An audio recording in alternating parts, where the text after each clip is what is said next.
the new transfer student, Makoto, is a rich kid, born with a silver spoon in his mouth. To take care of him, the homeroom teacher actually assigned my school's most popular beauty, my girlfriend, Willow, to be his study companion. What I didn't expect was that my girlfriend not only didn't refuse, she agreed without hesitation. At first, she was just helping him with his homework, but later on, Willow showed him around campus, went out with him to eat exclusive private dishes, and even stayed up late chatting with him on the phone for hours. Furious, I argued with her in a fit of rage, but what I never expected was, just to spite me, she actually kissed Makoto in public. Afterward, one of Makoto's buddies deliberately asked loudly, "Hey Willow, our campus queen, how did it feel?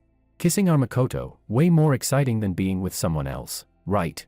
The next second, Willow looked straight at me, her face full of provocation, and said, "No comparison at all, Makoto wins completely." Chapter 1. Willow and I were known across the entire school as a match made in heaven. She was the campus queen, the girl everyone admired and chased after. With her slender figure and strikingly beautiful face, she had an almost aggressive kind of beauty. She always wore bright red dresses, both alluring and pure at the same time, captivating countless boys. But in her eyes, there had always only been me. We grew up together as childhood sweethearts. At 1 year old, during a traditional grabbing ceremony, we reached for each other. At 7, our families arranged an engagement. At 14, I gave her my first love letter. At 16, I confessed. At 18, we promised to get into the same university, until our senior year of high school, when a transfer student arrived, Makoto. When the homeroom teacher assigned one-on-one study partners, she deliberately paired Makoto with Willow and repeatedly emphasized, "If you refuse, then forget about dating George on campus."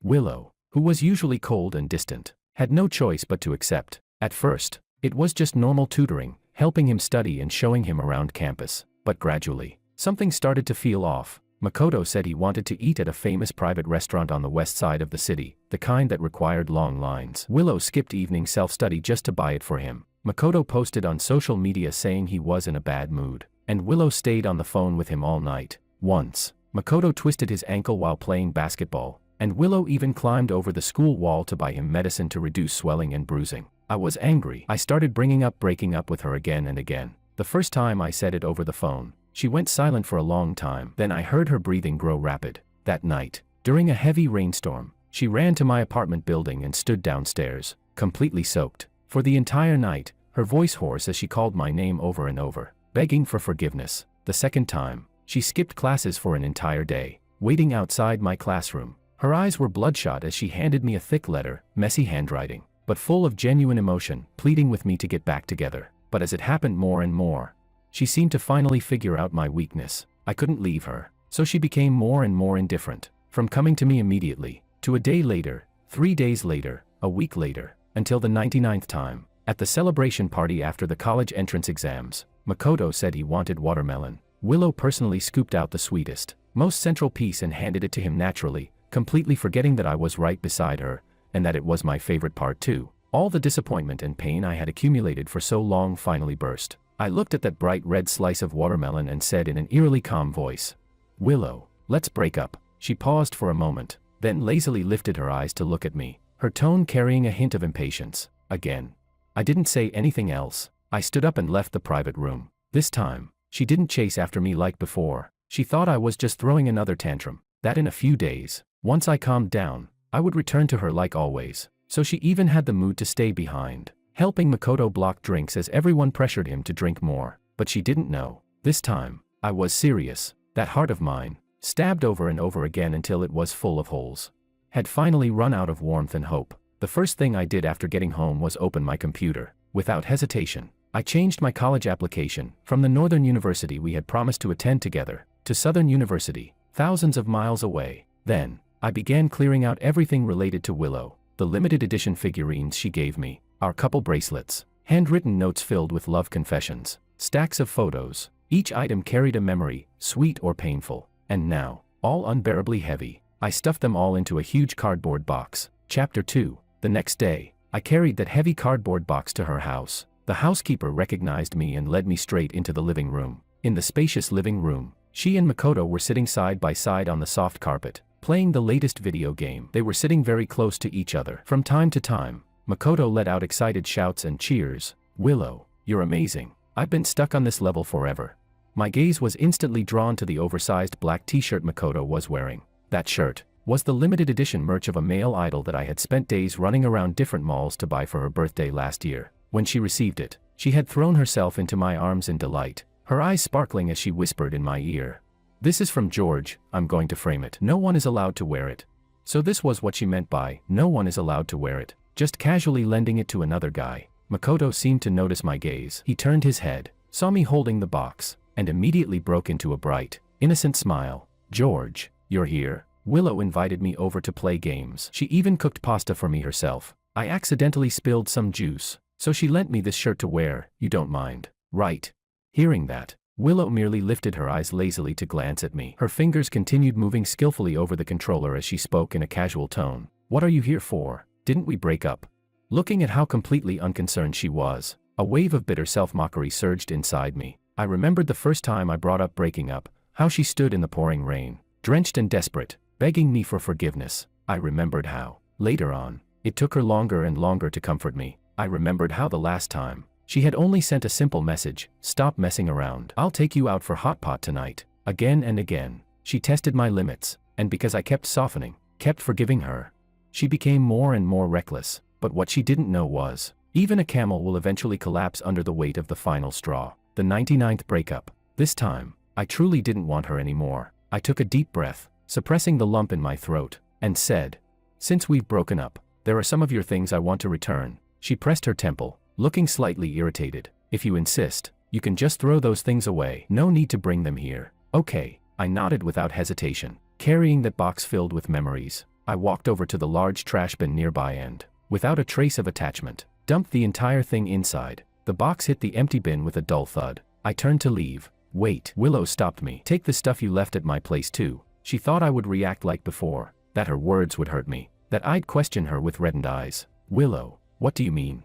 And that she would take the opportunity to say, "Let's stop fighting," and everything would go back to normal. But I said nothing. I simply turned around in silence and began clearing away every trace of myself from this house, a place I had once known so well, almost like a second home. At the entrance, the pair of slippers she had specially bought, with my initials on them. On the kitchen shelf, the mug she had reserved just for me, printed with a cute puppy. On the living room sofa, the light gray blanket I used to wrap myself in. One by one, I found them, calmly tossing them into another empty box, as if I were just cleaning up meaningless trash. Meanwhile, she and Makoto started another round of their game. During a break, Makoto said he was thirsty and naturally picked up the glass she had been drinking from, taking a sip, and she, who used to be such a germaphobe that she wouldn't even touch milk tea I had drunk from, only glanced at him and said nothing. Then Makoto said he was hungry and wanted to eat pan-fried buns from a famous old shop far away. Without a word, Willow immediately stood up, grabbed her car keys, and walked out.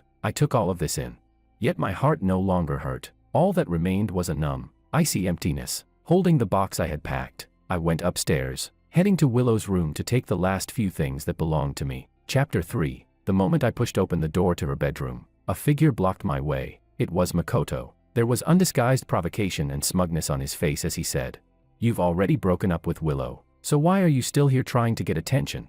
I didn't want to argue with him. I replied calmly, "I'm just here to take my things and make a clean break." "A clean break?" Makoto sneered. "You think playing hard to get like this will make Willow look at you differently? She's already sick of you bringing up breakups every time. Weren't you just relying on her to come beg you for forgiveness? Besides clinging to her like a pathetic simp, what else can you do? I'll tell you this, anything you like, I'll take it away. Didn't you copy her college choices just to keep chasing her? No problem. I got accepted into Northern University too. Step by step, I'll take her from you completely, and you'll watch with your own eyes how you become my loser." I couldn't be bothered with his nonsense. Holding the box, I tried to walk past him, but he refused to let it go. He grabbed my arm, his words becoming even more vicious. "What? Did I hit a nerve? Nothing to say now. George, have some dignity, will you? The way you cling to her is disgusting. No wonder Willow finds you annoying. Looks like your parents didn't raise you right, ending up with someone like..." Slap. A sharp sound cut him off. I couldn't hold back anymore. I raised my hand and slapped him hard across the face. I could endure being wronged, but I would never allow anyone to insult my parents. He clutched his face, eyes wide in disbelief. Then rage surged through him as he raised his hand to hit me back. At that moment, the sound of the door opening and footsteps came from downstairs. Willow was back. A flash of calculation crossed Makoto's eyes. He suddenly grabbed my hand, let out a scream, and dragged me with him as he threw himself down the stairs. Ah. We both tumbled down the staircase, crashing heavily onto the floor below. My whole body felt like it had fallen apart. My forehead hit the edge of the stairs, and warm blood instantly began to flow. Makoto was hurt too, but he quickly struggled to sit up. He covered his face, revealing the clear handprint I had just left, and his eyes reddened instantly. In a weak voice, he said, "Willow." George suddenly rushed at me and hit me, then pushed me down the stairs. "I'm in so much pain." Willow looked at the chaotic scene before her, her expression turning dark in an instant. She strode over, first glancing at Makoto's reddened eyes, then shooting me a cold, piercing look as I struggled to get up. Her voice was icy. "George, what the hell are you doing? This is my house. Who gave you the right to lay hands on my guest?" Enduring the pain and dizziness, I tried to explain. "He insulted my parents first, that's why I..." "Enough." Willow didn't want to hear it at all. She cut me off sharply, her eyes filled with disappointment and impatience. "I don't want to hear any explanations. Butler, see him out." The housekeeper looked conflicted, but still stepped forward and gestured for me to leave. I watched as Willow turned away without hesitation, her face full of concern as she helped Makoto up, carefully guiding him to the sofa. She took out the first aid kit and gently cleaned his wounds, applying medicine with the utmost care, as if he were something fragile and precious. At that moment, it felt like someone had carved a piece out of my heart. The pain was so intense I could barely breathe. There was a time when she treated me the same way. Once, when I scraped my knee during PE class, she had turned pale with worry, immediately supporting me and rushing me to the infirmary, constantly comforting me. "George, it's okay, it won't hurt soon." Back then, her tenderness and concern belonged to me alone, but now, all of her care and patience were given to someone else. All my explanations and grievances got stuck in my throat, turning into a cold despair. I didn't say anything more. Dragging my battered and aching body, I walked out step by step. I went to the hospital alone. The diagnosis, a mild concussion and multiple soft tissue injuries. The doctor recommended that I stay for observation. During my stay, my phone kept vibrating. It was Makoto, sending me all kinds of taunting messages, along with photos and videos of Willow taking meticulous care of him. She fed him porridge, peeled apples for him, even accompanied him on walks in the garden. I watched expressionlessly, not replying to a single message. When your heart is already dead, no amount of provocation can hurt you anymore. After being discharged, the class organized a graduation gathering. I didn't want to go, but my friends insisted. The moment I stepped into the private room, I saw Willow and Makoto sitting closely together, inseparable. Makoto was smiling as he fed her a piece of fruit, and she didn't refuse. Chapter 4. When my classmates saw me, things got awkward. They quickly gathered around and asked in low voices, "George, what happened? You and Willow had another fight?" I calmly shook my head. My voice wasn't loud, but it was clear enough for everyone to hear. "It's not a fight. We broke up." "What? You broke up?" Everyone was shocked. Someone asked, "Why? Willow treated you so well." Another chimed in, "Yeah, in senior year when you got sick, she almost fought the homeroom teacher just to get you a long leave. And every holiday, the surprises she prepared for you made us all jealous. You two were the couple everyone thought would go from school uniforms to wedding dresses. Why break up right before graduation?" Listening to them list all the ways Willow had once been good to me, my heart felt like it was soaking in acid, swollen and aching. Yes, she had once treated me so well that I thought she would be my whole life. But it was exactly because of how good she once was, that her later indifference and favoritism felt even more cruel. I fell silent for a moment before speaking softly.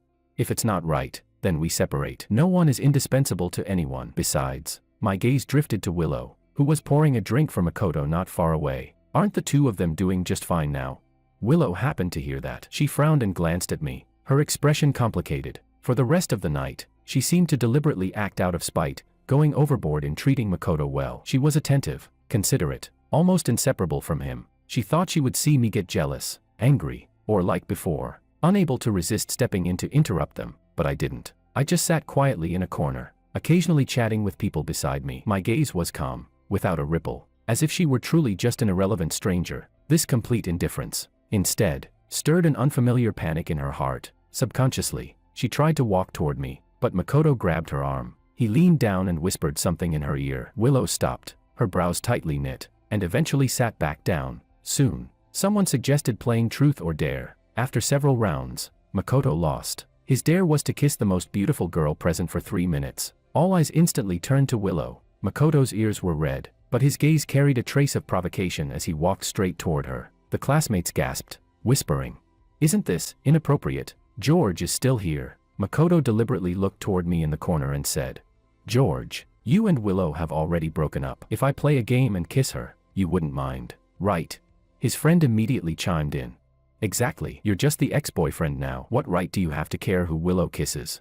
In an instant, all eyes turned to me like spotlights, including Willow's. Her gaze was deep, carrying an indescribable pressure, as if waiting for my reaction. I lowered my head, hiding every emotion in my eyes. My voice was so soft it was almost inaudible, yet it reached everyone clearly. "It really has nothing to do with me." With that single sentence, all boundaries were drawn. Willow's expression instantly turned extremely ugly. Rage surged in her eyes, along with a sense of defiance at being challenged. She suddenly let out a cold laugh, grabbed Makoto by the neck, and in front of everyone's shocked cries, stood on tiptoe and kissed him fiercely. The room erupted in suppressed gasps, then fell into a strange, death-like silence. I watched helplessly as the two of them kissed under the lights, unwilling to part. Makoto's hand even slid around her waist. My heart felt like it was being gripped tightly by an invisible hand, the pain almost spasming. I dug my nails into my palm, using all my strength to suppress the overwhelming bitterness and despair threatening to break me. After what felt like an eternity, the long kiss finally ended. Makoto's friend deliberately asked loudly, "Willow, our campus queen, how was it?" Kissing our Makoto, way more exciting than with certain someone, right? Her gaze swept over my pale face. The corner of her lips curved into a cold smile. Her voice wasn't loud, but it was clear and merciless. "No comparison at all. Makoto wins completely." Chapter 5. The smugness on Makoto's face was almost overflowing. After a few more rounds, Makoto lost again. This time, the punishment was to hold a girl in his arms the entire time while completing a task. Without even thinking, Makoto's gaze drifted toward Willow again. I couldn't stay any longer. I suddenly stood up, muttered, "I'm going to the restroom," to the friend beside me, and hurriedly escaped that suffocating private room. Hiding in the restroom, I splashed cold water on my face again and again, but the tears still slipped out uncontrollably, mixing with the water. It took a long time before I barely managed to calm down. Then I decided to leave early. Just as I reached the corner of the hallway, I heard familiar voices coming from the terrace. It was Willow and her closest friends. "Willow, wasn't that a bit too much just now?" George looked terrifyingly pale. "Aren't you going to check on him?" "Check on him?" Willow let out a cold scoff. "In a few days, he'll come begging me on his own. What's the big deal?" "True, once school starts at Northern University, he definitely won't be able to resist coming back to you by then. You just need to give him a little way out. Let him ask to get back together. After this lesson, he won't dare use breaking up to threaten you anymore." Not bad. Standing outside the door, it felt as if all the blood in my body froze instantly. My hands and feet turned ice cold. Without a trace of warmth, I quietly turned around and went downstairs alone. The summer night breeze brushed against me, yet it felt unbearably cold. Along the way, memories replayed in my mind like a silent film. Back then, if I so much as frowned, she would nervously ask if I was feeling unwell. Back then, whenever a guy gave her a love letter, she wouldn't even glance at it. She would reject it immediately, then run over to me and say proudly, "George, I rejected another one today. Praise me." I had long grown used to her kindness, used to being her one and only. So when did things start to change? It started when Makoto appeared. Again and again, she broke her own principles for him, ignoring my feelings. It wasn't that I couldn't see how special Makoto was to her. It wasn't that I couldn't tell she treated him differently. I just clung to the last bit of hope, using breakups again and again to test her, to try to hold on. But all it did was make her see me as annoying and childish. So this was the truth, when I was no longer her only one. Everything I did became wrong. Before I knew it, I had already reached near my apartment building. From afar, I saw a deliveryman standing at the entrance. Looks like the admission letters had arrived. I took a deep breath and was about to walk over, when I saw a familiar figure standing in front of the deliveryman. It was Willow. She was holding one of the envelopes, the one clearly printed with the Southern University logo, and was about to open it. My heart tightened suddenly. Almost instinctively, I stepped forward and snatched the admission letter back from her hand. "What are you doing?" My voice carried a faint tremor, but more than that, it was cold and guarded. Willow's hand remained suspended midair, momentarily stunned by my overreaction. Then her expression turned indifferent as she said, "The deliveryman said no one was home. You listed me as your emergency contact, so he asked me to sign for it." Chapter 6. Emergency Contact. It felt like a fine needle pricked my chest, leaving behind a faint ache. That setting had been made a long time ago, so long ago that I had almost forgotten. Back when she was my entire world. It felt only natural to tie everything important in my life to her. I lowered my gaze, hiding the turmoil in my eyes, and said, "Emergency contact."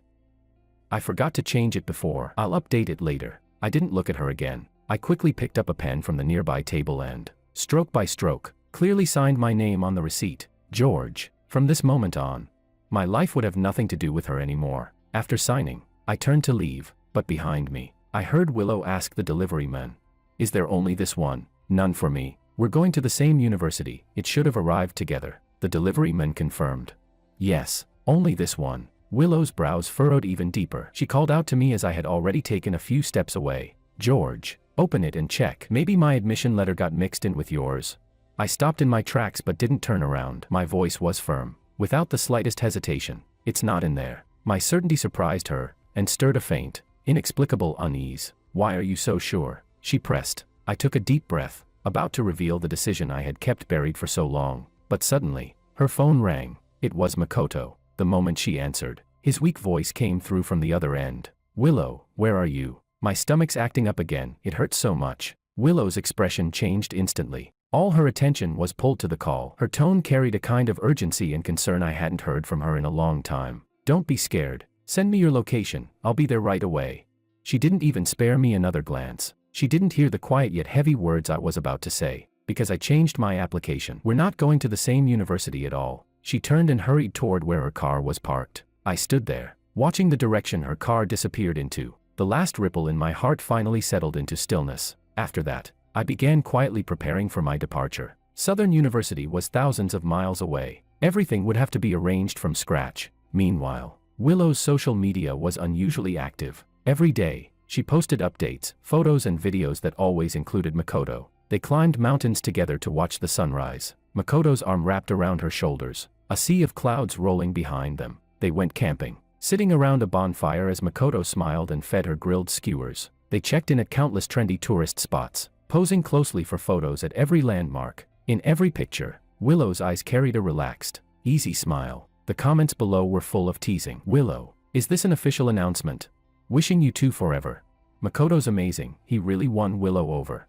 I scrolled through the screen, looking at those vivid, piercing images. My chest felt heavy, like a sponge soaked with water, weighed down and damp. But strangely, there was no longer that sharp pain that once made it hard for me to breathe. So this was what it felt like, when a heart had completely died. The day I returned to school to collect my records, the sun was shining brightly. As soon as I walked through the school gates, I saw them near the notice board. Makoto had his arm around Willow's shoulders, pulling her close as he posed for photos, smiling brightly at his phone camera. Willow's expression was still somewhat cool, but the slight curve at the corner of her lips showed she was cooperating. From a distance, I watched them, and suddenly, memories of my past with Willow surfaced. It was in this very campus that we once walked hand in hand along every tree-lined path. We had hidden in corners to steal kisses. We had leaned over our desks together, planning our future, vowing with absolute certainty that we would go to Northern University together. That we would go from school uniforms to wedding vows. Those beautiful moments, almost unreal in their perfection, now felt like a distant, blurry dream. Ever since Makoto appeared, everything had changed, and between her and me, there had long been no future left. Chapter 7. I quietly turned away, avoiding them, and walked toward the back garden of the school. There stood an old banyan tree. On its trunk, our names had once been carved, mine and Willow's, with a small heart drawn beside them. Back in our first year, she had pulled me there and carefully carved them, stroke by stroke with a small knife, saying she wanted to engrave us into each other's lives. Now, I took out the key I carried with me, found that line of names, and scraped them off bit by bit, forcefully, thoroughly. Just as I finished and was about to leave, I heard Makoto's voice and footsteps behind me. "Willow, come look. I heard that if you carve your names in this grove, you'll both have a brilliant future. Let's carve one too." "Okay." I didn't turn around, but I could already imagine her nodding. Sure enough, I heard her clear voice. "Okay." Then came the faint sound of metal scraping against bark, right next to the tree where I had just erased our names. They chose another one, and carved Willow and Makoto side by side. I kept my back to them the entire time, saying nothing. After finishing what I came to do, I put the key back into my pocket and left. Just as I reached the artificial lake at the edge of the garden, Makoto chased after me. "George, wait," he called out, holding a ring in his hand. "You dropped this." I recognized it. It was something I had accidentally left behind earlier. I reached out to take it, but Makoto pulled his hand back slightly, looking at me with a half smile. "George, the one who'll stand beside Willow in the future will only be me. You've already lost the right to stand next to her. I'll prove to you that in her heart, I'm 1,000, no, 10,000 times more important than you. I couldn't be bothered with meaningless arguments. I just wanted my belongings and to leave. Give it back. My complete indifference seemed to infuriate him. He suddenly grabbed my wrist, his voice turning sharp. Who do you think you're fooling with that act? Don't think growing up with her makes you special. Haven't you heard? A childhood sweetheart can never beat someone who suddenly appears and steals the spotlight. Willow and I are the ones destined to be together. You'll only ever be an insignificant side character in her past. Let go. My wrist hurt as I tried to pull free. I won't. We struggled by the lake, emotions running high. In the chaos, someone's foot slipped. 2 splashes rang out in quick succession, water spraying everywhere. I could swim, but the icy lake water wrapped around my body instantly, and my calf cramped violently. I cramped. I couldn't move. My body sank uncontrollably. Water rushed into my nose, and the suffocating sensation closed in on me, just as despair consumed me. I saw Willow on the shore jump into the water without hesitation. At that moment, the dying spark in my heart flickered faintly, but in the next second, that spark was completely extinguished. Willow swam straight toward Makoto, grabbed his arm, and pulled him toward the shore with all her strength. Without once turning back to look at me, she pushed Makoto onto the bank. He clutched her arm, coughing, and deliberately said loudly, "Willow." "George." "George is still in the water." Willow turned her head and glanced at me, struggling, sinking, on the verge of disappearing beneath the surface. Her voice came through the sound of water, clear enough to shatter my last hope. "We've already broken up. Whether he lives or dies, what does it have to do with me?" Then she supported the still shaken Makoto and walked away, leaving me alone in the cold, darkening water. As my strength slowly faded away, when I woke up again, all I saw was the white ceiling of a hospital. Several classmates were gathered around my bed. When they saw me open my eyes, they all let out a sigh of relief. "George, you're awake. Thank God, you scared us to death." It turned out that a classmate had happened to pass by the lake, saw me unconscious near the shore, and quickly called for help. They pulled me out and rushed me to the hospital. "We tried calling your parents, but couldn't reach them, so we took it upon ourselves to call Willow," one of them explained awkwardly. Another added, his tone filled with disbelief and dissatisfaction. "We told her you were in the hospital and asked her to come, but she actually said that you've already broken up, and that your situation has nothing to do with her."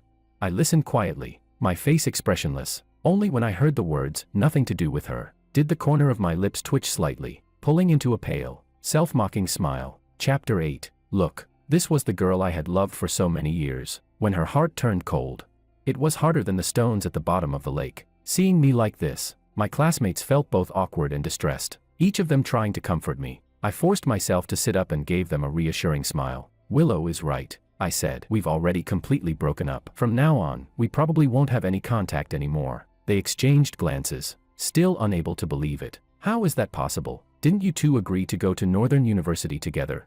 I lowered my gaze and said softly, "No, she and Makoto are going to Northern University." I applied to, before I could finish. The ward door burst open with a loud bang. "George." My parents rushed in, faces full of anxiety. "How are you? How did you fall into the lake out of nowhere? You scared your mother to death." They surrounded me, asking about my condition with concern, and I reassured them one by one. For a brief moment, I thought I saw a familiar slender figure flash past the doorway, wearing that red dress I knew so well, but when I looked again, the doorway was empty, only doctors, nurses, and patients passing by. After confirming I was fine, my parents completed the discharge procedures. I thanked my classmates and said goodbye. Over the next week, I stayed home to recover, while also contacting a senior student from Southern University through a freshman group chat, learning about the school and even booking my flight in advance. My parents watched me busy myself, hesitating several times before finally speaking. "George."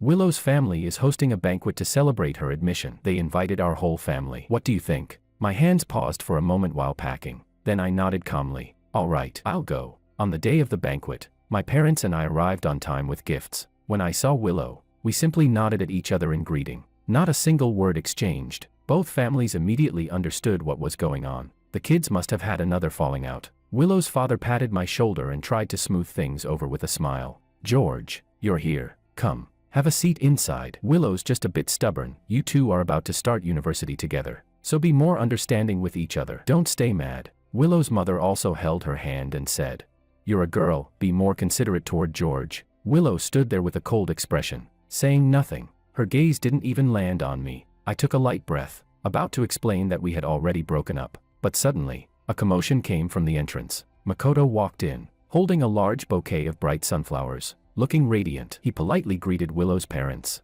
"Hello, Uncle, Auntie, Willow. I'm here to congratulate you."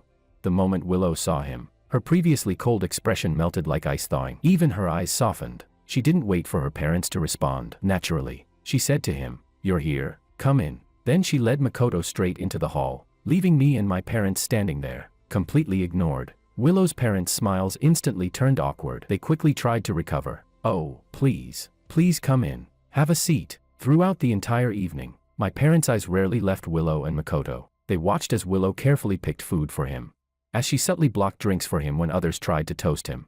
As the two of them leaned close, whispering intimately, their expressions gradually shifted, from confusion to understanding, and finally to deep heartache. Taking advantage of a moment to go to the restroom, my mother pulled me aside and asked softly, "George, tell Mom the truth, what's going on between you and Willow? The way she's acting with that boy, is she trying to make you jealous? You've grown up together for so many years, don't let something small turn into a big problem." I thought of all the on and off breakups over the years. Every brief reconciliation was followed by even more blatant favoritism and hurt. I shook my head. My tone was tired, but firm. "Mom, I'm not upset. I've really decided to end things with her completely." I took a deep breath and finally revealed the decision I had buried for so long. "Actually, I changed my application. I'm not going to Northern University anymore. I'm going to Southern University." My parents looked at me in shock, unable to speak for a moment. Southern University?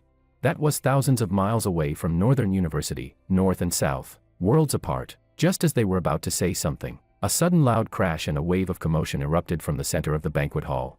Chapter 9. A massive crystal chandelier suddenly came crashing straight down from the ceiling, and directly beneath it stood Willow and Makoto, who had just been laughing together. In that split second of life and death, Willow reacted almost on instinct. She spun around sharply and used her entire body to shield Makoto completely. Bang! The heavy chandelier slammed hard onto her back and head, shards of glass scattering everywhere. Willow let out a muffled groan as blood instantly poured from her forehead and back. She staggered for a moment, then collapsed heavily onto the ground. Losing consciousness, the scene instantly descended into chaos. Screams, cries, and shouts tangled together. The ambulance arrived quickly and rushed Willow, covered in blood and unconscious, to the hospital. My parents, seeing my pale face, pulled me along and followed. The operating room light stayed on for a long time. It wasn't until the doctor came out and announced that the surgery was successful and that she was no longer in life-threatening danger that everyone finally let out a sigh of relief. Seeing how absent-minded and devastated I looked, my parents sighed. In the end, they said nothing and took me home. On the way back, the car was filled with silence. After a long while, my mother finally spoke softly. "George, have you really thought it through? Are you sure you want to break up with Willow?" I looked out at the night scenery speeding past the window and slowly, very slowly, smiled. The smile was filled with exhaustion and a sense of release. "Yeah, I've thought it through, Mom. You saw it today too. The person she likes hasn't been me for a long time." Through the rearview mirror, my parents looked at my calm yet pale profile, their hearts aching unbearably. The two of them remained silent for a long time, as if they had made up their minds about something. My father finally said, "George, since you've made your decision, your mother and I will support you. As it happens, I've also been planning to expand the company's business to South City. In that case, we'll just move the whole family there, both the company and our home. That way, we can also stay by your side while you attend university." I froze, looking at the unconditional support in my parents' eyes. My vision instantly blurred with tears. I nodded heavily, my throat choked with emotion. Okay, it seemed that from now on, Willow and I would truly never see each other again. Over the next half-month, our whole family quietly prepared for the move. It wasn't until the day of departure that we brought gifts and went to Willow's house to say goodbye. When they heard that our entire family was moving away, and that I once again firmly and decisively stated that I had completely broken up with Willow, her parents were utterly shocked and filled with regret. "George, we've long treated you as our own son-in-law." Willow was just confused for a moment. Willow's mother held my hand, her eyes already reddening. I simply shook my head calmly. My tone was gentle, yet distant. "Auntie, feelings from childhood don't really count. We'll both meet better people in the future." Willow's parents tried to persuade me again and again, but seeing that I had made up my mind, they could only sigh in resignation. Seeing that time was almost up, Willow's mother took out her phone. "I'll call Willow right now. I'll have her come back to see you off. That child, ever since she recovered a bit, she's been out all day." The phone rang for a long time before it was finally answered. "Willow, where are you? Come back quickly. George is leaving for university today. Come to the airport." Before she could finish, Willow cut her off directly. He's leaving today. Oh, Makoto and I are going to school together tomorrow. If he wants to leave, he can leave on his own. I don't have time to see him. Bye. Before Willow's mother could say anything else, the call ended, leaving only the cold, monotonous busy tone. Chapter 10. Willow's mother held the phone that had just been hung up on, her face alternating between pale and flushed, utterly embarrassed. Seeing this, I instead stepped forward, gently placing an arm around her shoulders. Auntie, it's okay. Our flight is about to take off. Thank you for your kindness. Since she's busy, let's just leave it. It's not a big deal anyway. My parents quickly stepped in to smooth things over as well. In the end, amidst awkwardness and quiet sighs, our family said goodbye to Willow's parents and headed to the airport. The plane soared into the sky. Through the window, I watched the city I had lived in for 18 years gradually shrink, blur, and finally disappear beneath the clouds. Strangely, my heart felt calm. I slowly closed my eyes. Goodbye forever. Willow. On the other side, Willow accompanied Makoto to North City University as promised. She helped him prepare his daily necessities and arranged his dorm, everything done thoroughly and attentively. Willow. All done. Let's go eat together, Makoto asked with a smile after finishing up. No, I'm tired. I want to go back and rest, Willow replied, rubbing her temples, her tone somewhat flat. For some reason, ever since she received that phone call from her mother yesterday, she had felt a vague, indescribable irritation lingering in her chest. All right then, Makoto said, a little disappointed, but he didn't push further. Willow walked out of the dorm building. The afternoon sun was a bit harsh. Standing under a tree, she subconsciously took out her phone and opened a chat window that had been silent for a long time. After such a long Cold War, his anger should have subsided by now. This time, she had ignored him for so long, even kissed Makoto in front of him. The lesson should have been more than enough. It was time to give him a way out and bring up getting back together. Thinking of the expression George might have when he saw her, hurt yet unable to hide his delight, the corners of her lips unconsciously curved into a faint, controlled smile.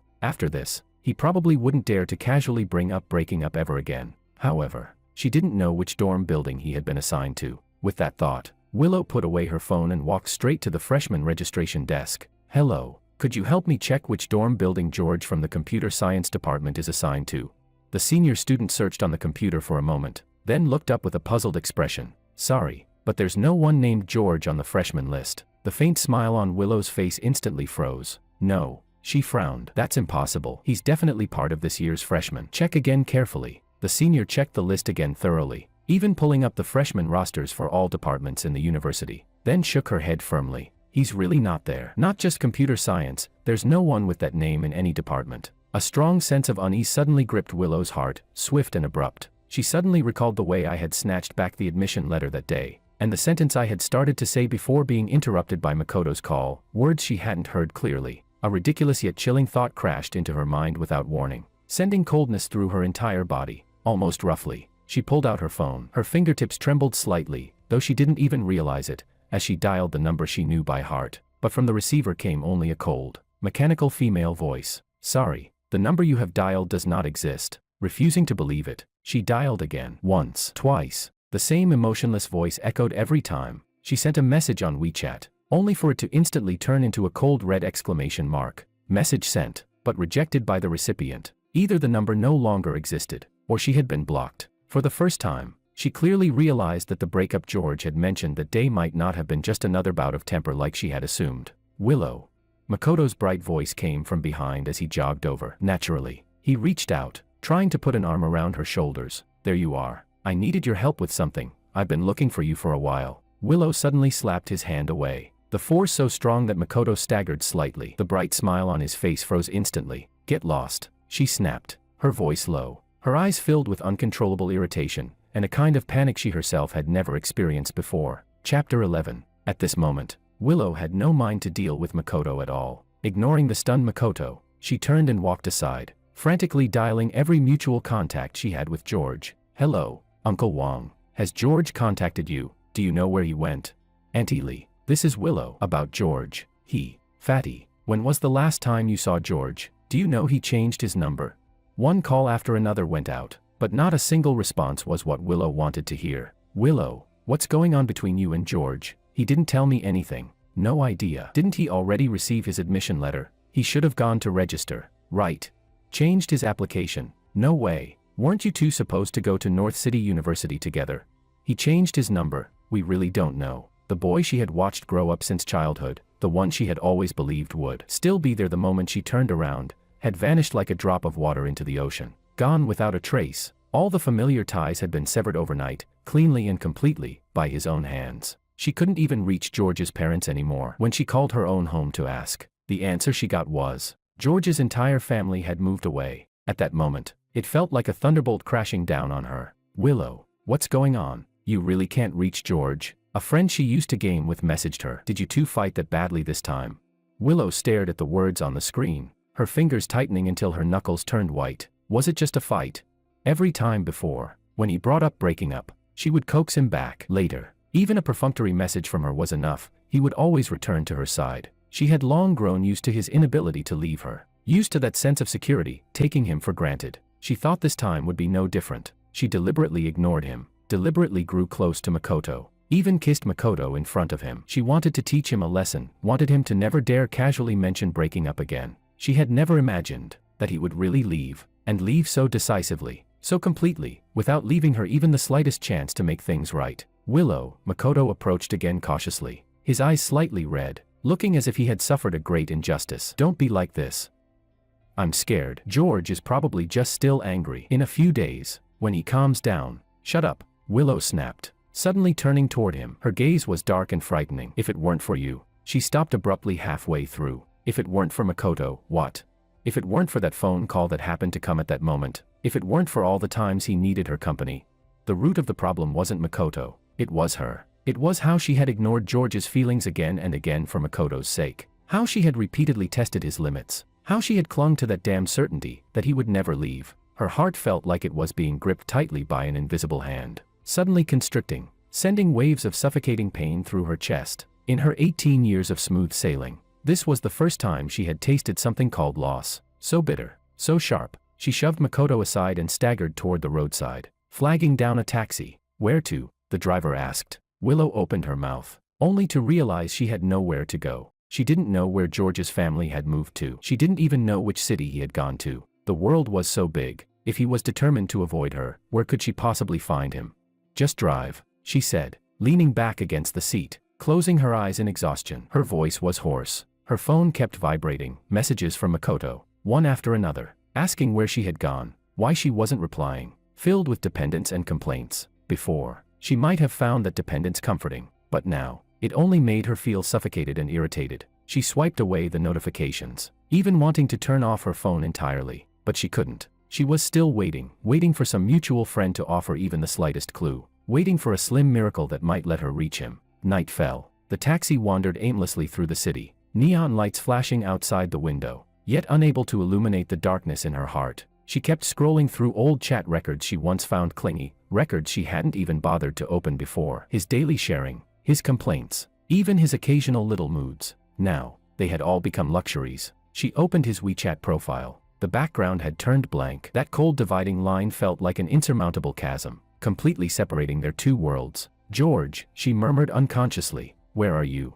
The only answer was the rushing sound of the wind outside the car window. For the first time, she felt such helplessness and fear, as if the most important part of her life had been forcibly torn away, leaving her empty. It turned out, the one who had truly been left behind was her. Chapter 12. When the plane landed, South City was draped in a light rain. A damp breeze carrying the scent of an unfamiliar city rushed toward me. I took a deep breath and tightened my grip on the handle of my suitcase. Just like that, a new life began. South University was located in the center of this southern city. The campus was shaded by rows of plane trees, exuding a gentle elegance quite different from the bold atmosphere of the north. After completing my enrollment procedures, I collected my dorm key and carefully unpacked my belongings one by one. I deliberately avoided checking my phone. I knew that the class group chat must still be buzzing with discussions about Willow and Makoto, but those things had nothing to do with me anymore. I took out a new SIM card, removed the old one, and threw it away without hesitation. The next day, the dorm grew lively. The other 3 roommates arrived one after another. They came from all over the country, each with different personalities, yet all friendly. We shared local specialties from our hometowns, chatting noisily about our expectations for this new chapter of life. I listened with a smile, occasionally responding. Strangely, being surrounded by strangers gave me a sense of security I had never felt before. The club recruitment fair was in full swing along the Central Avenue. Dragged along by my roommates through the bustling crowd, my gaze was suddenly drawn to a relatively quiet tent not far away. in front of the street dance club's banner. I stopped. "Hey, are you interested in street dance?" a gentle voice asked. The one speaking was a girl in a white dress. She wore a staff badge on her chest and was organizing registration forms on the table, her tone casual and natural. I nodded. "Yeah, our club has a really good atmosphere. Beginners are totally welcome," she said, lifting her head to look at me. She didn't scrutinize me, simply handed me a form with a friendly smile. "Want to give it a try? There'll be a simple interview next week, mostly just to meet everyone. No need to be nervous." I hesitated for a moment, then took the form. "Thank you, senior. My name is Anna, 3rd year, computer science," she said with a smile, casually handing me a pen. "You can fill it out here." At that moment, another club member rushed over. "Anna, the speakers seem to have a problem. Can you take a look?" "Okay, coming," Anna replied. Then she gave me an apologetic smile. "Sorry, go ahead and fill it out. If you have questions, you can ask the others." I lowered my head, completed the form, and handed it to another senior. As I left the tent, I subconsciously glanced back. Anna was crouching beside the speakers, focused on checking the wiring. On the day of the interview, I arrived a bit early and waited by the window. "George?" a familiar voice called out. I turned around and saw Anna walking over from the stairway. "Anna, senior." I straightened up. "You're here early," she said, walking over with a gentle tone, as if we had known each other for a long time. "Don't be nervous. The instructors leading the group are all easygoing. They'll just check your physical coordination and sense of rhythm." I nodded. "Oh, right." She seemed to remember something and took out a card from her bag. "This is the club's group QR code. Add it. It'll make it easier to notify you about activity times and locations." "Okay, thank you, senior." The interview process was just as she had said, not strict at all. When I was younger, I had accompanied Willow to hobby classes. After performing a few basic moves, I earned approving looks from the seniors. After it ended, I walked out of the classroom and let out a soft breath. Just as I was about to head back to the dorm, my phone screen lit up with a new friend request. The remark was simple, "Anna." I accepted it. Soon after, she sent a message. "You did well in the interview. Welcome to the street dance club," smiley face. I held my phone, my fingers pausing on the screen for a moment before replying. "Thank you, senior." There was no further reply, but this brief interaction felt like a small stone dropped into a calm lake, sending out the faintest ripple in my heart. I put away my phone, wrapped my coat tighter around myself, and blended into the sparse crowd of South University at night. The streetlights stretched my shadow long. This road ahead, I would walk it alone, slowly, and with determination. Chapter 13. The computer science curriculum was even more demanding than I had imagined. Every morning, my classmates and I were already in the library, studying calculus, linear algebra, and the dull yet indispensable C programming language. Sheets of scratch paper filled with calculations often piled up into thick stacks, and the afternoons were consumed by endless practical exercises. My body was exhausted, yet my heart felt a strange sense of calm fulfillment. Those memories buried deep inside, the ones I didn't want to touch, were temporarily shut out. My roommates were all great. They would go together to squeeze into the noisy cafeteria, whisper gossip after lights out, and when I occasionally stared blankly out the window, they would silently understand not to disturb me, only quietly placing a cup of warm coffee on my desk. This perfect balance of companionship and distance made me feel both comfortable and grateful. The street dance club held activities twice a week. As the president, Anna showed up almost every time. She wasn't an art student, but a third-year computer science major with a heavy workload. Whenever she appeared in the practice room, she usually had that black laptop bag slung over her shoulder, as if she had just rushed over from the lab or the library. There was a sense of composure and thoughtfulness in the way she handled things, something beyond her age. She would coordinate the venue in advance, check the sound equipment, prepare disposable cups for members who forgot to bring water, and during breaks, casually bring up interesting campus tidbits or useful information. For general electives next semester, Professor Lee's Western Art History course has a great reputation. The grading is fair, and it's not too hard to get into. The window seats in Library Zone A have the most outlets, good if you need to use a laptop for a long time. The dessert shop just outside the south gate, turn right, their double-layer milk pudding is authentic, but it gets crowded on weekends. She always shared these things casually. Her kindness was measured, never overly enthusiastic, and she never pried into my past or personal matters. One time after a club activity, a sudden downpour began outside. I was about to dash back to the dorm with my jacket over my head when a black long-handled umbrella was silently handed to me. It was Anna. She shook the other folding umbrella in her hand and said, "I brought two. You can take this bigger one, the rain's heavy. The small one won't be enough." I paused, instinctively wanting to refuse, but she added, "I'm heading toward the library anyway, it's on the way." As if seeing through my hesitation, she had already given a reason that was impossible to refuse, one that wouldn't make me feel burdened. You can return it tomorrow during club activities. Thank you, senior. I accepted the umbrella, still carrying a trace of warmth. You're welcome. Anna smiled, opened her umbrella, and walked into the rain, holding that sturdy umbrella. I walked back to the dorm as raindrops pattered loudly against its surface. A long-lost sense of ease wrapped around me, cool and fresh, like the air after rain. There was no careful guessing, no hot and cold emotional games, no suffocating control or possessiveness, only equal respect, appropriate care, and clear boundaries. It made me feel safe, and it made me slowly begin to believe that after leaving the shadow that had loomed over my entire adolescence, the world outside was vast and open. I started to immerse myself more in club activities. When facing difficulties with elective courses, I would remember Anna's suggestions and give them a try. Occasionally, when we crossed paths on campus, I would take the initiative to nod and greet her, even exchanging a few casual words about the weather or classes. There were still moments, deep in the quiet of night, when a faint emptiness would stir in my heart, but the pain was slowly becoming duller, blurring away, little by little. Chapter 14. Willow's aloofness became well known throughout the campus. After realizing that George had truly given up on her, it was as if she had lost all motivation to move forward. Makoto's messages and calls continued to pour in tirelessly. Her screen lit up again and again, carrying the kind of dependence she once found comforting, but now only suffocating. Willow, want to go to a lecture with me this afternoon? How about dinner tonight? I found an amazing Japanese place. Why aren't you replying to me again? Willow glanced at them, swiped her finger across the screen, and directly set the notifications to silent. So Makoto started showing up in person, outside her classroom or downstairs at her dorm, holding carefully chosen bouquets, wearing that flawless, handsome smile. Willow only gave him a cold glance, her steps not even pausing for him. I'm busy. No time. Go by yourself. Her replies were brief, leaving no room for negotiation. The brightness on Makoto's face gradually faded, replaced by disbelief, grievance, and resentment. But she had no energy to care about his emotions. A nearly obsessive thought had taken root in her mind, and spread with overwhelming force until it occupied every corner of her thoughts. She was going to find George, immediately, right now. Once the thought appeared, it became impossible to suppress. After going through great effort, she finally found out that George was now at South University. Transfer. It was the fastest and most direct method she could think of. She acted almost instantly, calling the admissions office and academic affairs department of South University, asking again and again about transfer procedures and required documents. She dug out every certificate and transcript she could find, preparing all kinds of supporting materials. The news quickly reached her family. On the phone, her father's voice trembled with suppressed anger. Willow, have you lost your mind? Do you think North City University is a place you can just walk away from whenever you want? Is this a joke to you? Her mother's voice was filled with tears and confusion. Willow, what's wrong with you? Did you have a fight with George? Whatever it is, can't you talk it out? Why does it have to come to transferring schools?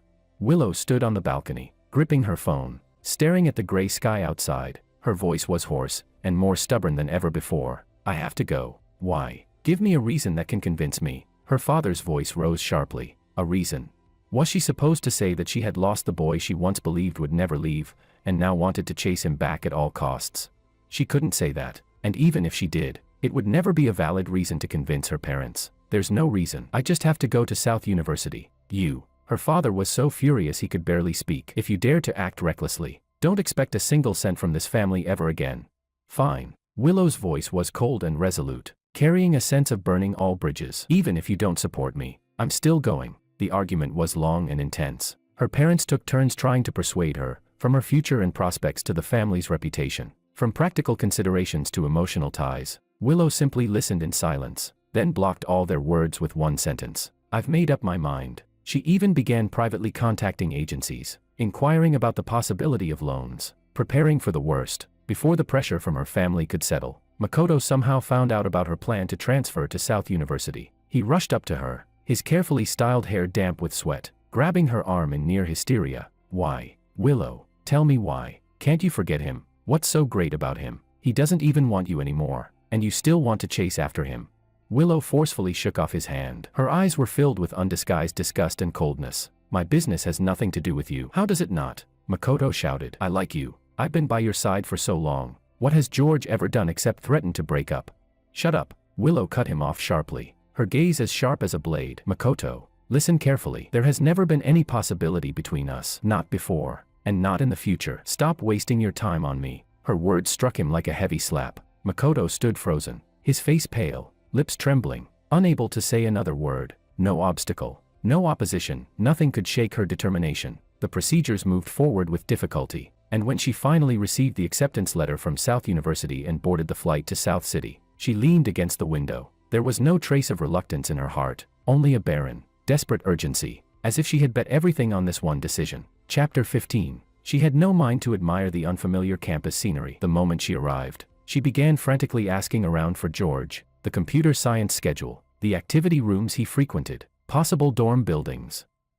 She searched like she had lost her mind, chasing every possible clue. Finally, one evening, she learned that the street dance club and another club were having a small joint rehearsal. She practically ran there. The rehearsal room had large windows, glowing with bright, warm light. Through the glass, she saw at a glance the figure etched into her very bones. George. He was wearing a simple black t-shirt, his hair slicked back, with a few loose strands falling over his forehead. He tilted his head slightly, listening to someone beside him. Anna held 2 bottles of water, handing one to George as she smiled and said something. George listened, the corners of his lips curving into a natural arc, his eyes calm, even carrying a hint of relaxed amusement. It was an expression Willow hadn't seen on his face for a very long time. Her heart clenched painfully, sour and swollen, and a surge of overwhelming impulse drove her to push open the rehearsal room door. George.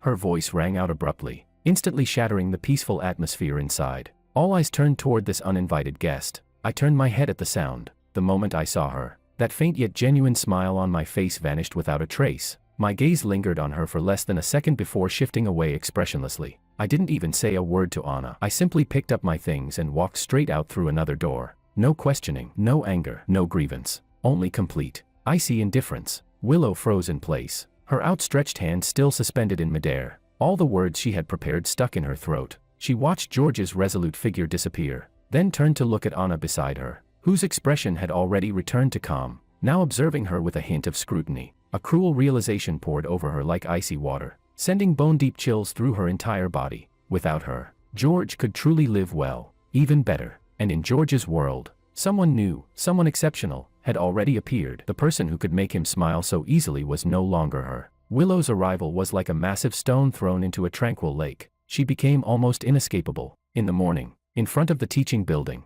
she would appear carrying a paper bag from my favorite breakfast shop, still steaming, trying to press it into my hands. She would say, "George, you definitely haven't eaten breakfast." This, in the afternoon, outside the activity room, she would wait holding a large bouquet of fresh white roses. Drawing glances from passing students, she would say, "I remember you said white looked the best." In the evening, on the tree-lined path back to the dorm, she would suddenly step out from the shadows, blocking my way, her eyes bloodshot, her voice hoarse as she repeated over and over, "George, let's talk. Just 5 minutes. Okay, I know I was wrong." Every time, my reaction was exactly the same. My gaze would not stay on her face for more than a second. As for the gifts held out in front of me, I would simply walk around them indifferently. If Willow insisted on blocking me, I would say calmly, "No need, move, you're disturbing me." Once, when Willow tried again, in front of everyone, to grab my wrist, I shook her off sharply. My voice wasn't loud, but it was clear enough for the murmuring crowd around us to hear. "Miss Willow, we're not familiar. Please stop doing things that cause trouble." Those words were like ice-tipped needles, stabbing straight into Willow's heart. Rumors began to spread quietly across campus like creeping vines. "Have you heard? That gorgeous girl who keeps coming to see George is his ex-girlfriend. They were childhood sweethearts, right? Why did they break up?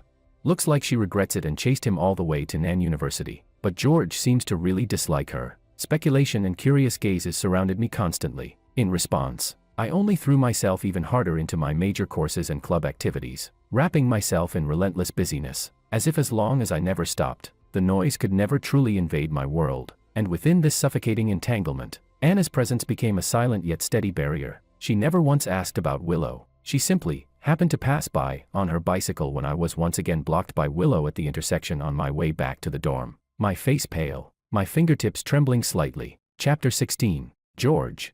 She stopped a few steps away, balancing on one foot, her tone natural. "I was just looking for you. The publicity department urgently needs the original photos from our last event. They asked me to bring you over. Are you free now?"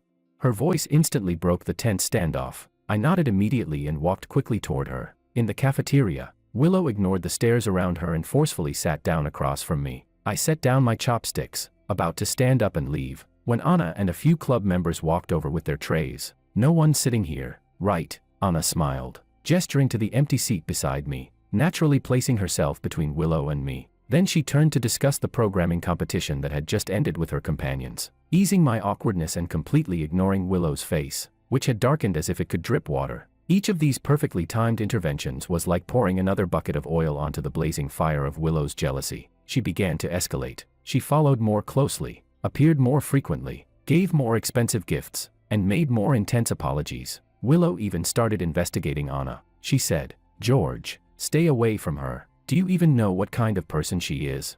What gives her the right? Can all those years we had really compare to someone you've only known for a few months? Have you fallen for her? Answer me."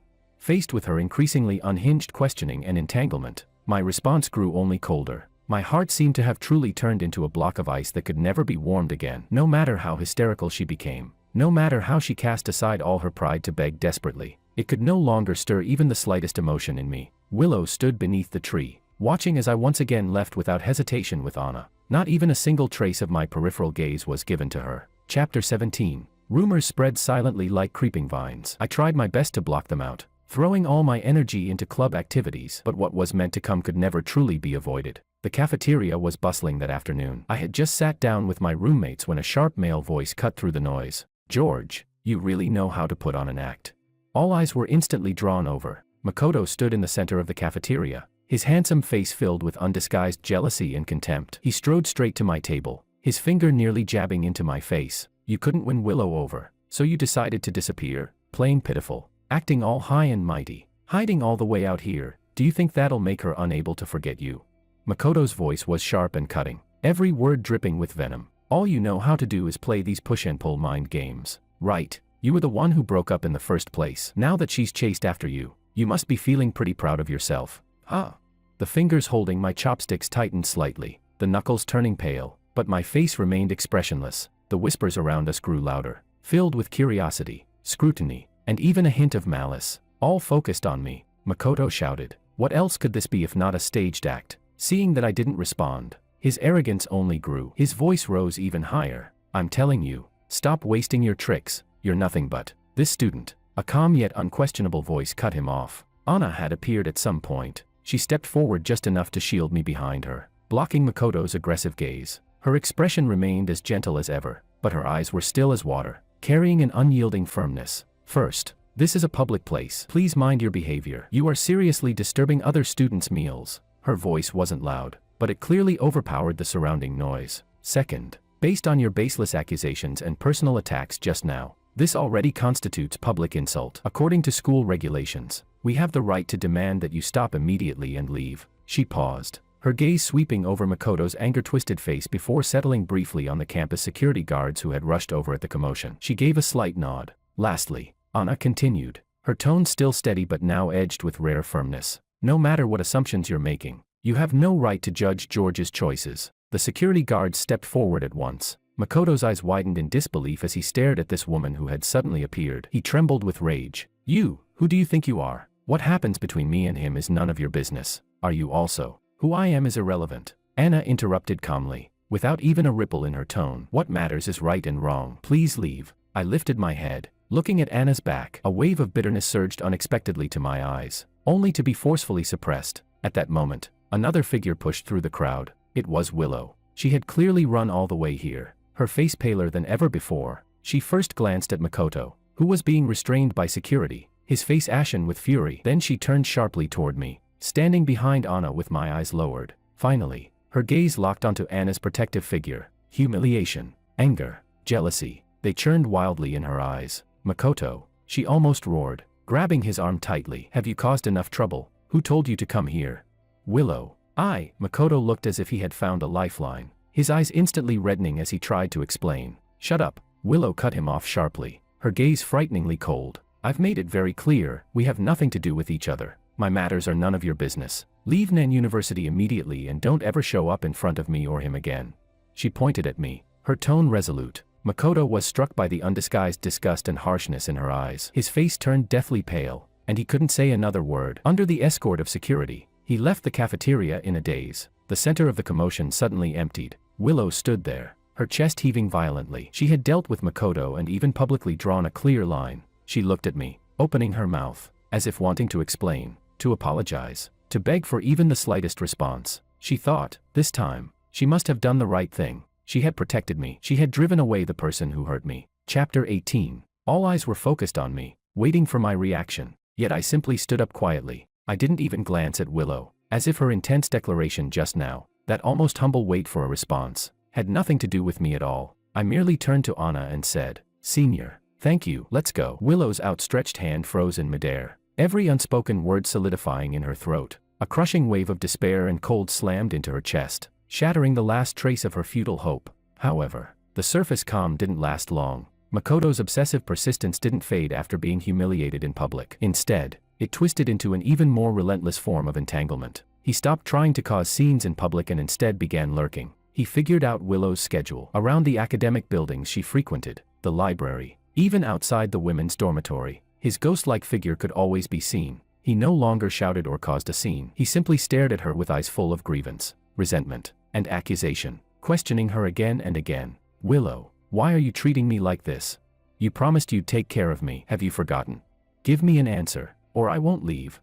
This silent, persistent harassment was even more unsettling than hysterical outbursts. Willow's patience had long run out. She responded with cold indifference, quickening her pace to shake him off, but he would always reappear. After class, Willow returned to the dorm with her roommates. The moment she pushed the door open, a scent of perfume that didn't belong there hit her face. Makoto was actually sitting by her desk, his fingers unconsciously rubbing against an open textbook of hers. Her roommates exchanged looks, their expressions unpleasant. The atmosphere in the dorm was awkward and tense. "Willow." This, one roommate couldn't help but speak, her tone clearly carrying dissatisfaction and irritation at being disturbed. Willow's face darkened instantly. Without saying a word, she strode forward and grabbed Makoto's wrist, almost dragging him. Under the stunned gaze of her roommates and in dead silence, she pulled him out of the dorm, stumbling down the stairs, heading straight toward the school gate. "Willow, where are you taking me? Let go." Makoto struggled. Willow ignored him completely, her jaw clenched tight, an oppressive aura radiating from her.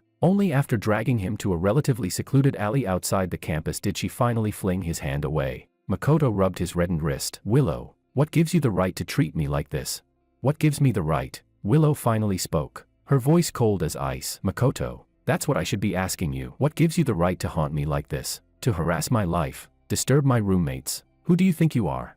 Makoto gritted his teeth. "I just want an answer. I want things to go back to how they were. It's all because of George, right? If it weren't for him, even without him, it would never be you." Willow cut him off sharply, without mercy. She shattered all of Makoto's self-deceiving illusions. "The way I used to take care of you was only because we went to the same school and because of the teacher's request. I was the one who wasn't thinking clearly. I ignored what mattered most and let you develop misunderstandings you never should have had. But I'm telling you clearly now, there is nothing between us. There was nothing in the past, there is nothing now, and there will never be anything in the future."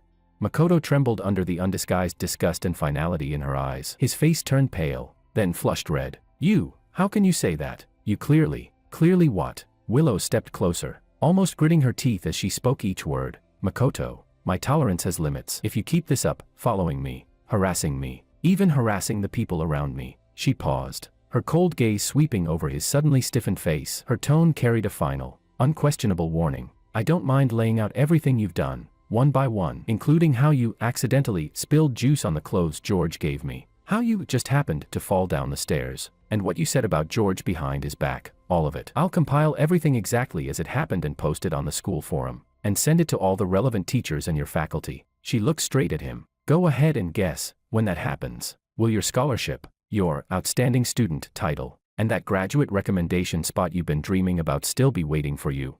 Chapter 19. The color drained completely from Makoto's face in an instant. His lips trembled, and for the first time, genuine fear appeared in his eyes. He knew better than anyone that Willow would do exactly what she said. Those little schemes he once thought clever were nothing in the face of absolute capability and the threat of tearing everything apart. Once exposed, every bit of the image and prestige he had worked so hard to maintain would shatter completely. His future would be ruined. "Willow, you can't." Makoto's voice shook uncontrollably. "I can," Willow said firmly, without the slightest hesitation in her eyes. "So put away those ridiculous thoughts and tricks. Disappear from my sight immediately. Don't let me see you again. Otherwise, you'll bear the consequences yourself." After saying that, She didn't spare another glance at his pale face or his unsteady body. She turned and left without hesitation, leaving him alone in that empty, cold alley. Makoto stood frozen in place. After a long while, as if all his strength had been drained, he slowly crouched down, burying his face in his arms. Unwillingness, resentment, fear, shame, all kinds of emotions tangled and tore at him. But he knew he had lost completely. Willow's words had cut off all his hopes and all his escape routes. He could abandon his pride, but he couldn't abandon his future. In the end, he staggered to his feet and walked step by step toward the exit of the alley, his figure disheveled and defeated. At least for a while, he would not appear in front of Willow again. Chapter 20. Willow stood under the rain outside the dormitory building. Raindrops slid down her hair, soaking her shoulders. She had already lost count of how many times she had waited in vain. Each time that familiar figure appeared, he would walk past her without even sparing a glance. Again and again, she hit a wall. Again and again, she was met with cold rejection. At first, it was frustration, unwillingness, anger, but later, in countless sleepless nights, she was forced to revisit the past in painstaking detail. In her mind, scenes surfaced uncontrollably, Makoto posting that he was in a bad mood, and she immediately abandoned George, who had been quietly upset with her, to stay on the phone with Makoto the entire night. The time she climbed over the wall to buy medicine for Makoto's bruises. Yet when George had a stomachache, she had only perfunctorily told him to drink more hot water. At the celebration banquet, when she naturally gave the sweetest centerpiece of watermelon to Makoto, and George's face had turned pale in that instant. And at that spiraling staircase, when she didn't even look at him struggling in the water and coldly said, "What does his life or death have to do with me?"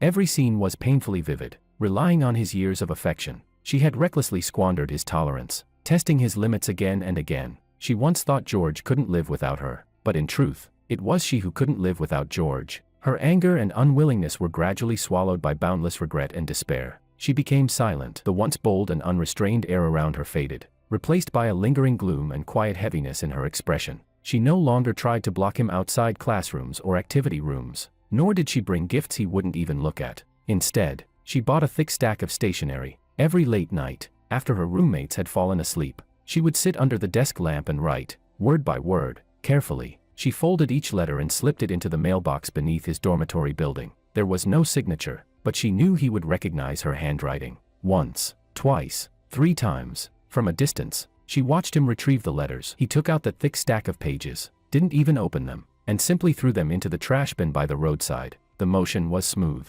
without the slightest hesitation, as if what he discarded wasn't someone's painstaking emotional confession, but truly just a pile of waste paper. Standing in the shadows of a tree, Willow watched that scene. Her heart felt as if it were gripped tightly once more by an invisible hand, the pain forcing her to nearly double over. The last trace of faint hope was completely extinguished. Only then did she finally understand. Some wounds, once inflicted, can never heal. Some mistakes will never be granted the chance to be forgiven. Chapter 21. On the other side, my life seemed to gradually return to calm, but only I knew that somewhere deep inside, something had been completely frozen over. Toward any emotion that crossed a safe boundary, I instinctively felt guarded and distant. Anna still maintained a clear sense of boundaries. She never deliberately created opportunities for us to be alone, nor did she ever ask about my past or my feelings. One time, I stayed late in the activity room practicing alone. When I came out, I found it had started raining heavily outside. As I stood there, staring at the curtain of rain and wondering what to do, a familiar black umbrella was silently extended beside me. "Looks like this umbrella of mine has quite the fate with you," Anna said with a smile. "Let's go." At this hour, the cafeteria won't have anything hot left. I know a small place by the north gate that serves good hot rice noodles. Want to give it a try?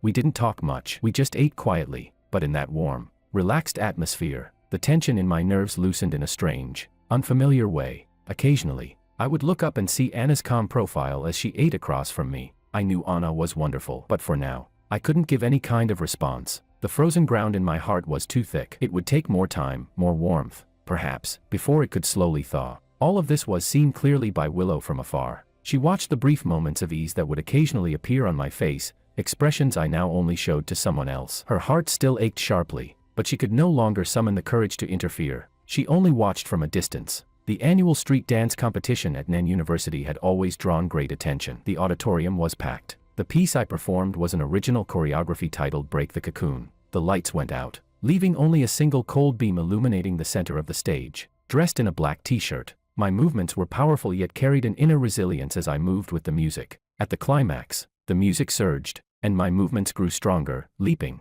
falling, rising again and again, until it ended in an extremely difficult yet striking backward freeze. The lights blazed on. For a brief second, the entire hall was silent. Then thunderous applause erupted. I breathed slightly, straightened, and bowed to the audience. In the front left section, Anna sat clapping more enthusiastically than anyone else. Her eyes filled with undisguised admiration, and in the shadows at the very back of the auditorium, another figure stood quietly, leaning against the cold wall. Willow gazed from afar at me on stage, radiant and dazzling. She had seen me dance before, on her birthday, after her award, when I danced only for her. As applause surged like waves, she saw the confidence and calm shining in my eyes. She saw the girl named Anna in the audience, watching me with open admiration. A massive, belated realization poured over her like icy water. For the first time, she understood with absolute clarity. The boy who once had eyes only for her had been lost by her own hands. Not a temporary quarrel, not something that could be fixed with a bit of coaxing, but a true, complete loss. She would never again stand by my side,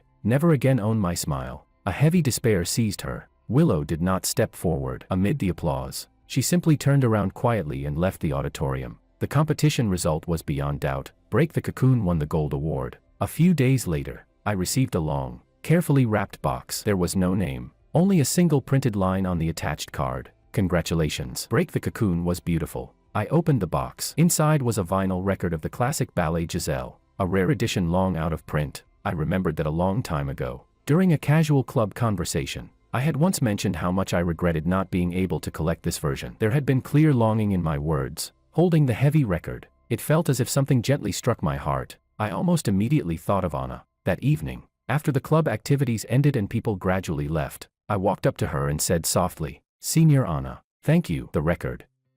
I really like it. Anna looked up when she heard me. A trace of understanding flickered in her eyes. "I'm glad you like it. Congratulations on winning, well deserved." She looked at me, her gaze clear and open. There was care in it, admiration, perhaps even a hint of unspoken affection. But she always kept herself within the boundary, leaving the choice entirely to me. I could feel her sincerity, and I could clearly sense my heartstrings being gently stirred. Yet, I still needed time. So in the end, I only gave her a more genuine smile than before, though still keeping a slight distance, and said again softly, "Really, thank you." Anna showed no disappointment or displeasure. She simply nodded in understanding. "You're welcome. Be careful on your way back tonight." She stood there, watching me leave. Chapter 22. Willow stood beneath that familiar tree outside my dormitory, stubbornly staring at the window glowing with warm light. She knew I was inside. Her limbs gradually went numb. Only her heart remained, throbbing dully, one painful pulse after another. She recalled countless times in the past when she had angered me and waited downstairs just like this. Back then,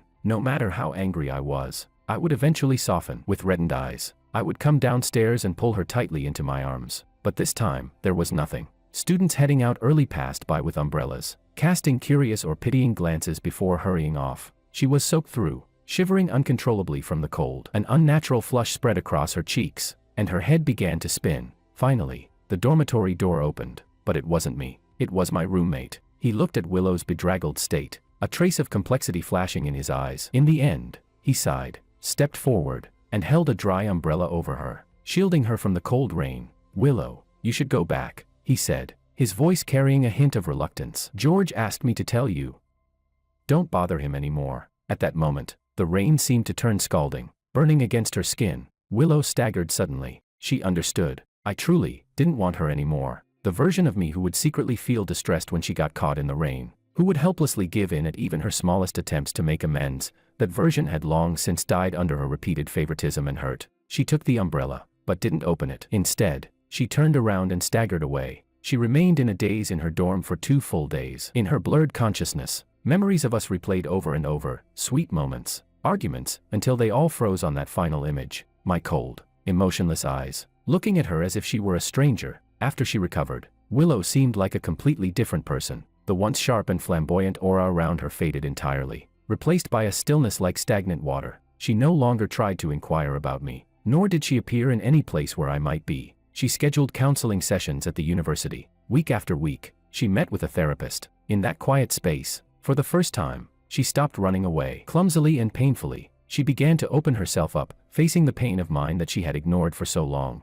reflecting on her own flaws and that ridiculous sense of self-righteousness. Nen University wasn't particularly big, nor was it small. Occasionally, we still passed by each other. At the crowded entrance of the cafeteria, between the shelves in the library, along the long avenue of plane trees leading to the teaching buildings. Sometimes she saw me first. I would be walking with Anna or my roommates, occasionally showing a faint smile. Each time she saw it, a sharp pain would still pierce her chest, but she would only silently avert her gaze and walk in another direction. Sometimes I saw her first. My gaze would pass over her calmly as I continued talking with the people beside me, naturally walking away. At the end of the semester, the faculty announced the list for the overseas exchange program with prestigious universities. Willow looked at the location on the bulletin board, a distant country across a vast ocean. There would be no memories of George, no entanglement with Makoto. It was a place where she could truly start over. She stood in front of the board in silence for a long time. Finally, she took out her phone, snapped a photo of the notice, then turned and walked toward the Office of International Exchange. Her steps were slow, but unwaveringly firm. Chapter 23. The news of Willow leaving Nen University was like a stone dropped into a calm lake, the ripples spreading far faster than anyone expected. In just a day or two, it became a hot topic on the campus forum and naturally reached the computer science department where I was. During a break between classes, a few boys gathered together, their lowered voices unable to hide their excitement and curiosity. Is it true she left? That super gorgeous girl who kept coming to see George? The list's already posted. How could it be fake? I heard she went to a top university in North America. Wow, so sudden. Wasn't she just? Shoo, stop talking. The chatter abruptly stopped the moment I walked into the classroom. Several glances were cast toward me cautiously, carrying curiosity and a faint trace of sympathy. My steps paused almost imperceptibly before I walked to my seat as usual. My fingertips tightened slightly, creasing the edge of the page. My life went on unchanged. Only occasionally, when passing the plane tree avenue, I would unconsciously glance toward a familiar corner, but it was always empty. Another joint club rehearsal ended, and people packed up and left one after another. I lingered behind for a moment. The practice room gradually quieted down, leaving only Anna and me, as she checked the doors and windows. Let's go. That should be everything. Anna locked the last window and turned around. We walked side by side along the campus path. After a brief silence, Anna suddenly spoke, her voice calm but carrying a seriousness unlike before. George, what is it? I responded instinctively, turning my head to look at her. Anna stopped walking.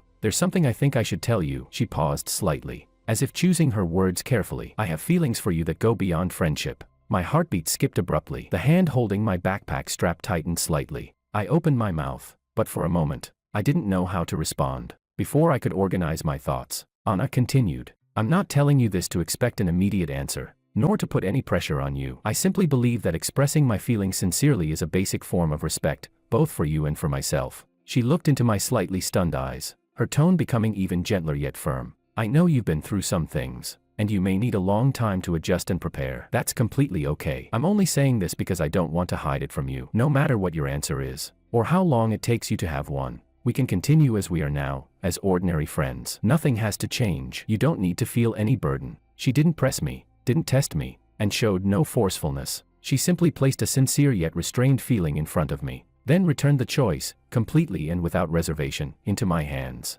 All the awkwardness, pressure, even resistance I had imagined dissolved quietly in her clear and measured words. Looking at the girl in front of me, the one who always appeared at just the right time, who had helped me out again and again, who cared for me silently, and who now handed me the decision entirely, a complex mix of emotion rose within me, gratitude, surprise, and a sense of relief. After a moment of silence, when I spoke again, my voice was slightly hoarse but equally sincere. Senior Anna, thank you for your honesty, and even more for your respect. I really do need some time. I understand. A gentle smile spread across Anna's lips. Her eyes were clear, without any disappointment or displeasure. No rush. Let's just stay the way we've always been. Okay, I nodded. The slight tension in my shoulders finally eased. As we continued walking, we naturally began talking about the upcoming finals and the club's plans for the next semester. The atmosphere returned to its usual ease and comfort, but something had changed. The thin veil had been gently lifted, not by a storm, but by warm sunlight. It made the air between us clearer, and gave that quiet companionship a more certain and reassuring meaning. When we reached the dorm building, Anna stopped. Get some rest early. You too, senior. I smiled faintly and turned to head upstairs. Back in my room, I leaned against the door and raised a hand, pressing it lightly against my chest. The rhythm there was steady and strong. A heavy, stubborn past seemed to finally be fading away, and another feeling, new, bright, and built on respect, was gently knocking on the door of my heart. But this time, I no longer felt fear or resistance. Chapter 24. My life became full and well-ordered. My grades in computer science consistently ranked at the top. In the activity room, I was still the last one to leave. Within the club, I had grown from a clueless newcomer into someone capable of taking charge. Anna deliberately gave me more responsibilities in planning and organization. I always completed them meticulously, and the ideas I proposed were both innovative and practical, earning the trust and appreciation of all the members. That sense of confidence, genuine, rooted in my own abilities,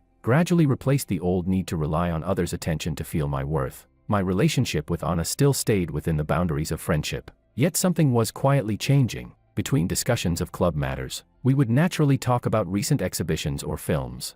When we ran into each other in the cafeteria, we would casually sit together, our conversations drifting from academics to small, everyday moments of life.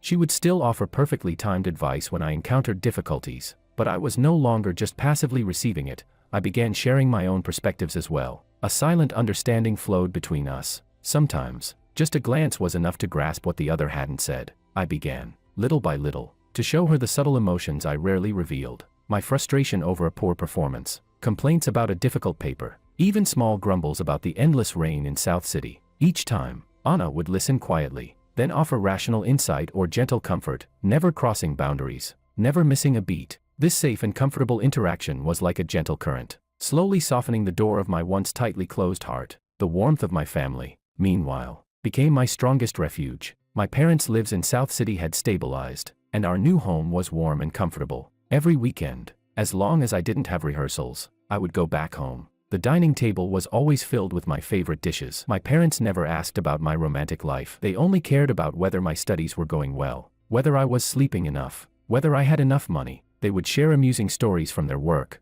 and we would plan short trips together. This simple and genuine family life gave me immense emotional support and a deep sense of security. I knew that no matter how stormy the world outside might be, there would always be a light left on for me, and two arms forever open to welcome me home. At the end of the semester, the Art Institute of Nan University held its annual showcase of outstanding student works. The contemporary dance piece I choreographed and led, Tracing the Light, was selected as the finale performance. On the night of the show, the Arts Center was packed. In the audience, my parents held each other's hands tightly, their eyes shining with tears of excitement and pride. Anna sat beside them, quietly watching me on stage, radiant and brilliant, with a clear smile on her lips and a focused, bright gaze. The performance was an unprecedented success. During the subsequent awards ceremony, I went on stage as a representative of the winners. Standing under the spotlight, dressed in a simple t-shirt, I held myself upright, my gaze clear and steady as I looked toward the audience. "Thank you, everyone," I said. My voice carried through the hall, calm, yet full of strength. This honor is a summary of the past period, but more importantly, it is a new starting point.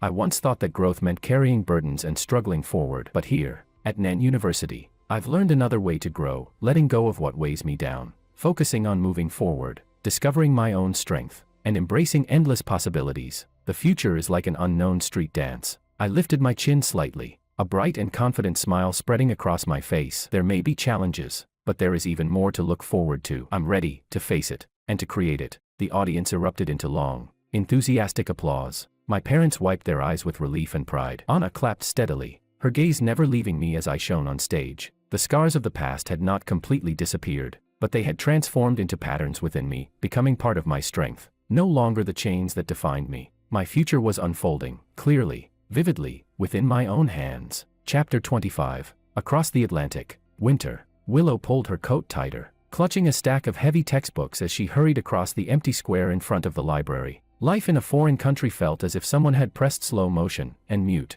without the noisy pursuits and deliberate encounters. Time stretched endlessly. She began to get used to staying in the library alone until late at night, to getting through meals with coffee and cold sandwiches. Her therapy sessions continued. In that quiet room where even breathing could be heard, she learned not to armor herself with anger or avoidance. Instead, she began, clumsily but sincerely, to dissect the moments that had led to her loss. She recalled the disappointment in George's eyes again and again, her own careless indifference, and that absurd arrogance, believing he would never leave. The pain was still sharp, but she no longer tried to bury it. Instead, she learned to coexist with it, and within that persistent dull ache, she slowly reshaped her understanding of emotions and responsibility. Growth was a lonely journey. Her steps were unsteady, but she never turned back. Makoto's messages and overseas calls had been frequent during the first couple of months. The tone on the other end shifted, from grievance and complaints, to unwilling questioning, and finally to exhausted attempts to hold on. Willow When are you coming back?